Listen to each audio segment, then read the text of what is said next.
langkah geraknya KPK ini kan kepemimpinan yang di periodik sekarang ini sifatnya banyak pencegahan.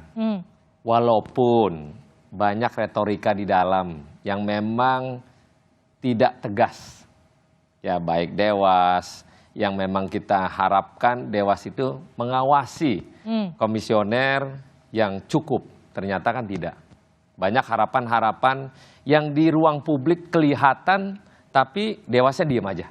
Nah itu benar, saya setuju dengan Pak Kurnia tadi. Tapi kalau yang namanya pencegahan yang dilakukan oleh komisioner sekarang, saya pastikan dialah kerja cara pencegahan. Tapi dalam prospek mendekati pemilu yang saat ini, gerak langkahnya dalam koridor saya minta untuk tetap menjadi yang independen. Tidak terkait dengan intervensi maupun terkait dengan politik yang sedang berjalan. Baik, mungkin nggak tuh Bang Kurnia? Ya akan sulit satu secara formil aturan tadi sudah dibahas.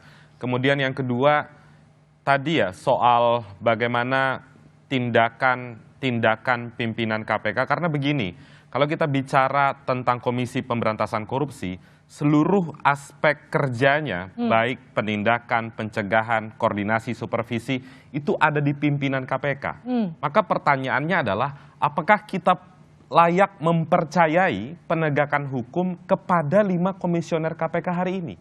Kan itu perdebatannya hari, meskipun memang kalau dalam konteks pemeriksaan penegakan hukum, seseorang dipanggil sebagai saksi, ada kewajiban orang itu untuk datang memenuhi panggilan, ada ancaman pidana penjara. Namun kalau tadi kata Bang Habib mengatakan transparansi penegakan hukum di KPK, pasti akan sulit.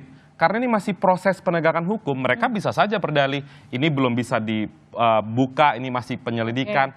Ruang-ruang untuk bermain watak di KPK itu tetap ada. Maka dari itu harus ada fungsi pengendali atau yang jadi menara gading mengawasi kerja-kerja penegakan hukum di KPK. Namun ada lagi pertanyaan refleksinya, selama ini bagaimana pengawasannya? Kan tidak ada, apalagi perpanjangan masa jabatan pimpinan KPK yang harusnya tahun ini selesai diperpanjang sampai tahun depan. Sehingga mendekati kontestasi politik, baik pilpres, pileg maupun pilkada, nuansa-nuansa negatif di KPK itu akan terus ada di dalam benak masyarakat. Gimana tuh Bang Habib?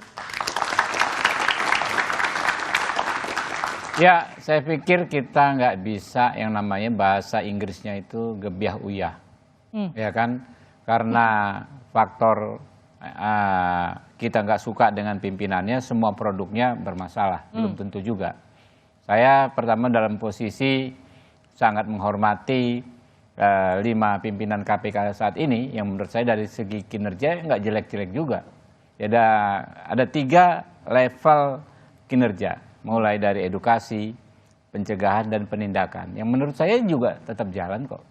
Jadi kalau dengan pola pikir bahwa apapun produk dari KPK periode ini itu bermasalah karena pimpinannya yang tidak disukai itu tersebut dianggap bermasalah, masa kita mau mempersoalkan misalnya banyak sekali OTT yang dilakukan, lalu kita anggap itu semua bermasalah. Lalu pengusutan kasus-kasus ada berapa kepala daerah dan lain sebagainya.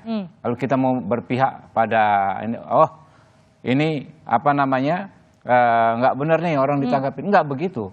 Karena KPK itu kan bukan hanya 5 pimpinan tersebut. Saya yakin para penyidik para penyelidik di sana tetap bisa juga bekerja berdasarkan ketentuan hukum yang berlaku. Kalaupun ada kritikan, kalaupun kita ingin mengkritisi ya tentu boleh sekali, dan itu memang sangat dibutuhkan.